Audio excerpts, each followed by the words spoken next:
Students, आज का हमारा जो टॉपिक है वो है electric field intensity at a point on equatorial line due to electric dipole. Electric dipole का इंट्रोडक्शन हम ले चुके हैं पहले ही, और इलेक्ट्रिक डाइपोल के कारण एक्सियल लाइन पे भी हम इलेक्ट्रिक फील्ड कैलकुलेट कर चुके हैं। आज का जो हमारा टॉपिक है वो इक्वेटोरियल लाइन के लिए, इक्वेटोरियल लाइन पे कोई पॉइंट होगा, उस पॉइंट पे इलेक्ट्रिक फील्ड इंटेंसिटी कैलकुलेट करनी है, इलेक्ट्रिक फील्ड इंटेंसिटी ई कैलकुलेट करनी है। ठीक है, तो सबसे पहले तो डायग्राम देखते हैं। डायग्राम आपको लर्न नहीं करना है, बस कंसेप्ट दिमाग में याद रखना है, और डेरिवेशन भी आपको कंसेप्ट याद रखना है कि कैसे होता जा रहा है। एग्जाम में सपोज करो आप रटके गए और भूल गए, तो फिर वहाँ पे क्या होगा। तो एक एक स्टेप ढंग से देखना, एक बार अगर दिमाग में आ गया तो फिर ये नींद में भी कोई उठा के थप्पड़ मार के पूछेगा ना, तो भी तुमको आ जाएगा। देखते हैं, स्टार्ट करते हैं। इलेक्ट्रिक डाइपोल में क्या होता है, दो चार्जेस होते हैं, एक होता है नेगेटिव चार्ज और एक होता है पॉजिटिव चार्ज। इन दोनों डाइपोल्स के बीच की डिस्टेंस हम कितनी एज्यूम करते हैं, 2a। अगर एग्जाम में l डिस्टेंस आ गई तो ये डिस्टेंस होगी l/2, ये डिस्टेंस हो गई l/2, लेकिन हम यहाँ पे क्या लेके चल रहे हैं, 2a, तो ये डिस्टेंस हो गई a और ये डिस्टेंस हो गई a। अब इक्वेटोरियल लाइन की बात करें तो इक्वेटोरियल लाइन डाइपोल के परपेंडिकुलर लाइन होती है।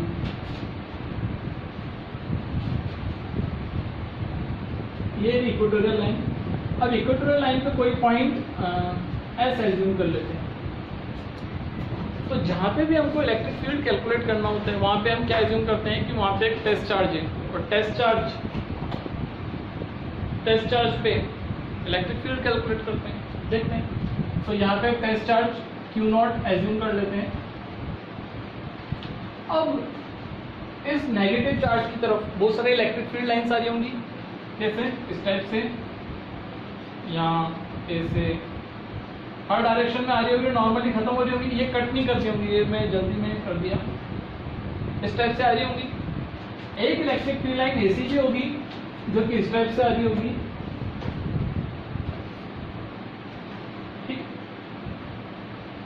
सिमिलरली पॉजिटिव चार्ज से इलेक्ट्रिक फील्ड लाइंस निकलती हैं, बहुत सारी लाइन निकलेंगी जैसे हर डायरेक्शन में। एक इलेक्ट्रिक फील्ड लाइन ऐसी भी होगी जो इस Q0 की तरफ जाएगी,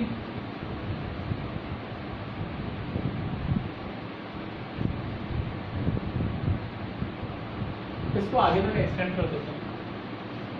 अब हम एज्यूम कर लेते हैं कि let electric field due to positive Q charge is E1 and electric field due to negative Q charge is E2। ये हमने कर लिया E1 और ये कर दिया E2।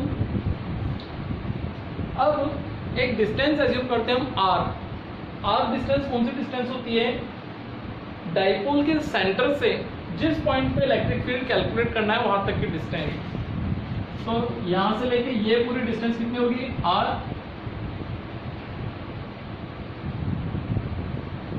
ये R है, ये A है इस ट्रायंगल में। सिमिलरली इस ट्रायंगल में देखें तो ये A है, ये R है, तो हम ये बोल सकते हैं दोनों में ये 90 डिग्री, क्योंकि इक्वेटोरियल लाइन में 90 डिग्री का एंगल बनाती है, दोनों में सेम लेंथ, दोनों में सेम, और ये वाली लेंथ दोनों में सेम। तो हम बोल सकते हैं ये दोनों ट्रायंगल कॉन्ग्रुएंट है, और कॉन्ग्रुएंट ट्रायंगल में आपको पता है करस्पॉन्डिंग पार्ट्स के इक्वल होते हैं। एज्यूम कर लेते हैं ये एंगल थीटा है, तो ये एंगल भी कितना होगा, थीटा होगा। अब एक इलेक्ट्रिक फील्ड की डायरेक्शन उधर है, एक इलेक्ट्रिक फील्ड की डायरेक्शन इधर है, तो ये टेस्ट चार्ज पे इलेक्ट्रिक फील्ड किस डायरेक्शन में होगा, नो डाउट इन दोनों की रिजल्टेंट डायरेक्शन में। तो रिजल्टेंट डायरेक्शन देखने की कोशिश करते हैं हम क्या करते हैं, E2 और E1 के दो रेक्टेंगुलर कॉम्पोनेंट्स निकालते हैं। रेक्टेंगुलर कॉम्पोनेंट जिसको नहीं आते वो देखो, एज्यूम कर लेते हैं कोई ये वेक्टर A है। A वेक्टर इस हॉरिजॉन्टल लाइन के साथ एंगल बनाता है थीटा डिग्री का। तो इस A वेक्टर के दो कंपोनेंट हो सकते हैं, रेक्टेंगुलर कंपोनेंट्स मतलब परपेंडिकुलर कंपोनेंट्स। एक x डायरेक्शन में होगा, एक y डायरेक्शन में होगा। x डायरेक्शन में जो कंपोनेंट होगा वो कितना होगा, A का मैग्नीट्यूड cos थीटा, थीटा के साथ वाला क्या लेना है, cos, और जो दूसरा कंपोनेंट होगा y कंपोनेंट वो कितना होगा a sin थीटा। इस टाइप से आता है। सिमिलरली ऐसे कंपोनेंट्स हमको यहाँ पे भी कैलकुलेट करने हैं, तो इसको थोड़ा दूर लेते हैं। E1 का एक कंपोनेंट ऊपर के डायरेक्शन में होगा और एक कंपोनेंट इस डायरेक्शन में, ठीक है। तो एक कंपोनेंट हो गया ऊपर और एक कंपोनेंट हो गया इधर। सिमिलरली E2 के भी दो कंपोनेंट्स होंगे। अब E2 की लाइन इस टाइप से, तो कंपोनेंट्स एक नेगेटिव x डायरेक्शन में होगा और एक नेगेटिव y डायरेक्शन में होगा, ठीक है। एक नेगेटिव x डायरेक्शन में और एक नेगेटिव y डायरेक्शन में, ठीक। अब हम ये देख सकते हैं कि ये वाली लाइन x एक्सिस को शो करती है, ये वाली लाइन भी x एक्सिस को शो करती है। क्या दिख रहा है? z दिख रहा है। ये लाइन पैरेलल है, ये ट्रांसवर्सल है, तो ये थीटा, सॉरी ये थीटा, ये भी theta, alternate inclination angle. Similarly ये लाइन और ये लाइन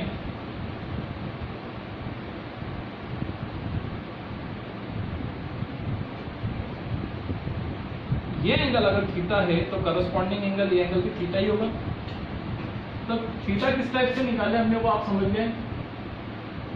एग्जाम में आपको इतना करके नहीं देखना, बस ये देखना है कि नीचे थीटा है तो इसके ऊपर भी थीटा ही आएगा। अब E1 का कंपोनेंट थीटा के साथ वाला कितना होगा?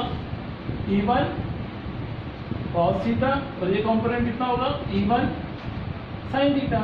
सिमिलरली E2 का थीटा के साथ वाला कंपोनेंट कितना होगा? E2 cos थीटा, और ये कितना होगा? E2 sin theta. हमने कंपोनेंट्स निकाल दिए। हम देख रहे हैं कि यहाँ पे E1 cos थीटा और E2 cos थीटा एक ही डायरेक्शन में है, तो यहाँ पे इलेक्ट्रिक फील्ड ऐड हो रहा है, बट यहाँ पे इलेक्ट्रिक फील्ड एक दूसरे को कट कर रहे हैं। क्या हो अगर E1 और E2 की वैल्यू इक्वल हो? तो हम देखेंगे अगर E1 और E2 की वैल्यू अगर इक्वल हो गई तो ये कंपोनेंट और ये कंपोनेंट एक दूसरे को कंप्लीटली कैंसल आउट कर देंगे। तो देखते हैं E1 और E2 की वैल्यूज क्या हैं। E1 अगर हमको निकालना हो तो इसके लिए हम क्या करेंगे? 1/4 pi epsilon not source charge किसके कारण है? E1 इसके कारण source charge upon source charge की टेस्ट चार्ज से डिस्टेंस। ये अब ये A है, ये R है, तो पाइथागोरस थ्योरम लगा के ये हाइपोटेन्यूज निकाल सकते हैं। तो हाइपोटेन्यूज आ जाएगी √a² प्लस r², ठीक है। ये हो गया √a² प्लस r², और डिस्टेंस का क्या होता है? स्क्वायर। तो इस डिस्टेंस का हमने क्या कर दिया? स्क्वायर। या सिंपल सा हाइपोटेन्यूज की वैल्यू स्क्वायर में भी निकाल सकते हैं, h²। ये E1 की वैल्यू हो गई, ठीक है। E2 की वैल्यू देखते हैं। E2 की वैल्यू होगी 1/4 pi epsilon not source charge, magnitude लेना है ओनली, अपॉन डिस्टेंस। यहाँ से यहाँ तक की डिस्टेंस भी वही हाइपोटेन्यूज हो गई, सेम यही √a² प्लस r² का होल स्क्वायर। हम देख रहे हैं यहाँ पे कि E1 और E2 दोनों की वैल्यू क्या है? सेम है। तो हम बोल सकते हैं E1 sin थीटा और E2 sin थीटा एक दूसरे को क्या करेंगे? Cancel out. E1 sin theta and E2 sin theta are same but opposite in direction, so they both cancel out each other।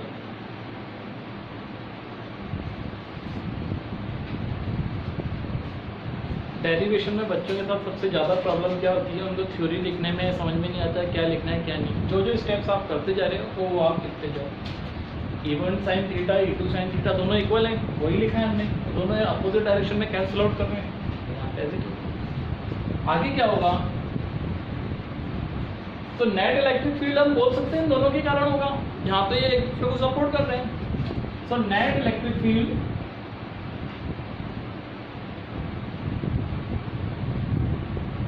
Intensity E equal to कितना होगा?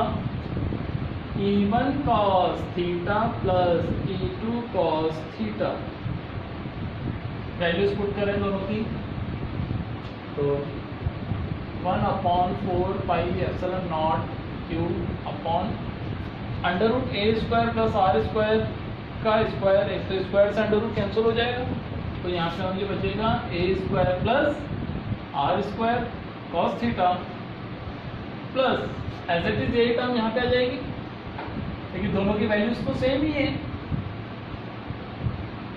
ए square plus are square cos theta. ठीक है, तो x plus x 2x, तो this plus this equal to 2 into 1/4πε0 Q upon a square plus are square cos theta. कुछ भी steps नहीं रखनी है हमको, सिंपल बस थोड़ा सा बेसिक यूज करना है। अब हम देखें क्या कॉस थीटा हमको गिवन था, ये गिवन नहीं था, ये हमने एज्यूम किया है कि ये एंगल थीटा है तो ये एंगल भी थीटा होगा। तो जो चीज़ एज्यूम की है डेरिवेशन में उस चीज़ को वापस हटाना भी पड़ेगा, तो कॉस थीटा हम निकाल सकते हैं। ठीक है, बाकी सब वैल्यूज गिवन है, क्यू गिवन था, ए गिवन था, आर गिवन था। तो इन ट्रायंगल नाम दे देते हैं इसको A B S D sorry C, in triangle C B S cos theta निकाल सकते हैं हम। कॉस थीटा होगा बेस अपॉन हाइपोटेन्यूज, तो थीटा के सामने वाला बेस सॉरी परपेंडिकुलर, ये रहा बेस और ये रही हाइपोटेन्यूज, तो हम बोल सकते हैं B C upon B S, cos theta is equal to B C की वैल्यू हो गई ए और बी एस की वैल्यू हो गई under root A square plus are square. Cos theta की जो ये वैल्यू आई है इसको हम वापस किसमें पुट कर देंगे, अबाव इक्वेशन में। Put the value of cos theta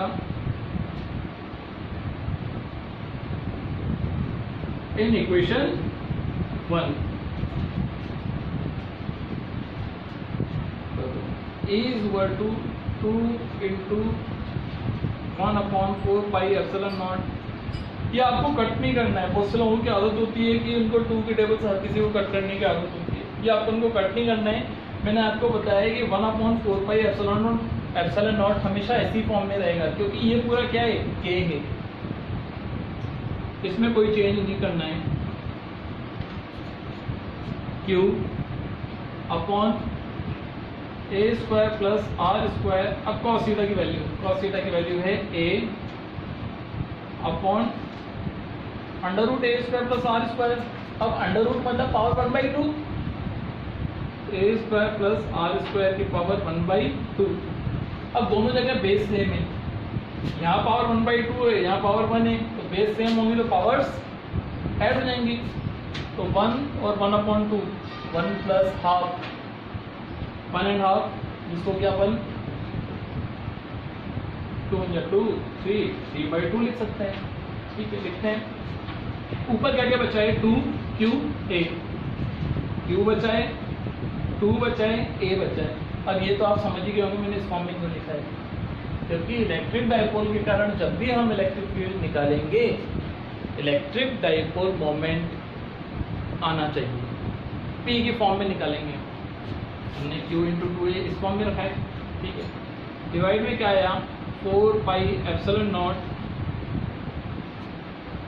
A square plus are square की पावर 3/2। इसकी जगह क्या पुट कर देंगे अब P।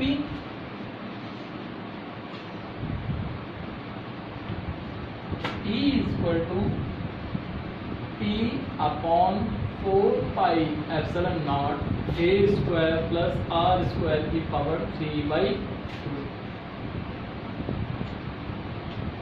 ये आपका electric field at a point S due to electric dipole on equatorial line, E की वैल्यू आती है। अब डायपोल में एक केस हमने और पढ़ा है कि एग्जाम में कभी कभी डाइपोल शॉर्ट कर देते हैं। शॉर्ट का मतलब कि जो डिस्टेंस है वो ए के कंपेरिजन में बहुत बड़ी हो जाती है। केस अगर आपको केस क्वेश्चन में दिया हुआ है तो ये करना है, नहीं तो यहीं तक हमारा सॉल्यूशन हो चुका है। Case if dipole is short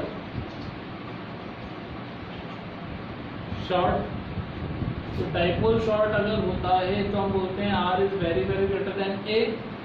तो जब भी ये वाली वैल्यू इससे बड़ी होगी तो आर स्क्वायर वाली टर्म तो बहुत ही ज़्यादा बड़ी हो जाएगी, तो इसको ऐड करने का कोई मतलब नहीं है, तो इसको हम इग्नोर कर देंगे, नेगलेक्ट कर देंगे।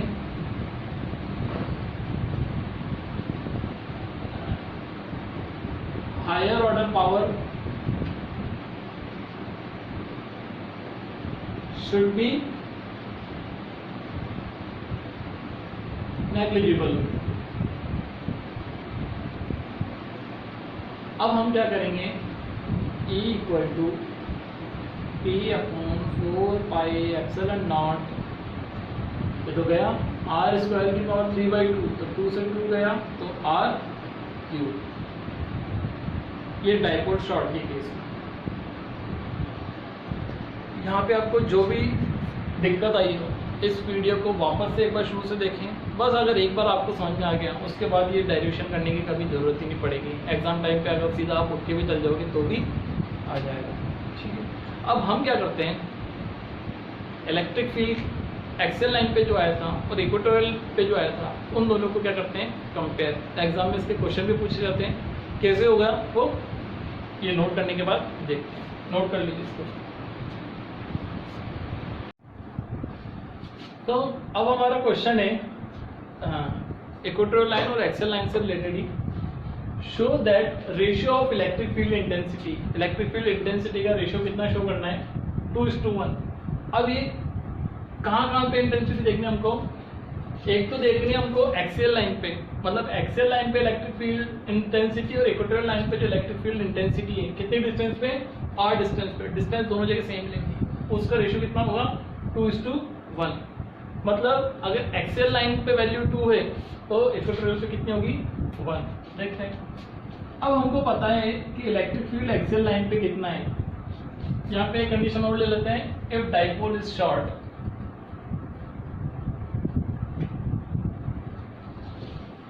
तो एक्सियल लाइन पे इलेक्ट्रिक फील्ड होता है 2p/4πε0 r3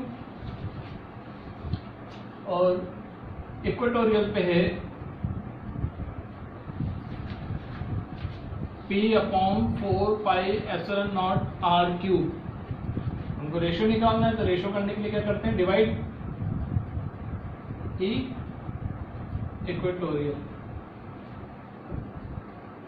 तो इसमें जब इसका डिवाइड देंगे तो p कैंसिल हो जाएगा, ये पूरी टर्म कैंसिल हो जाएगी, ऊपर कितना बचेगा, 2।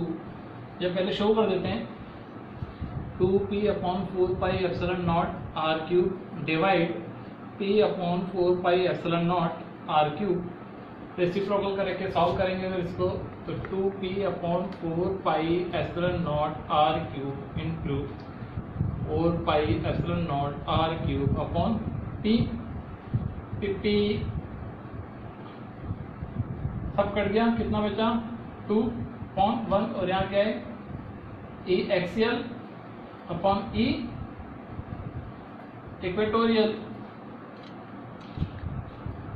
तो e एक्सियल और e इक्वेटोरियल का रेशियो कितना आया, 2:1।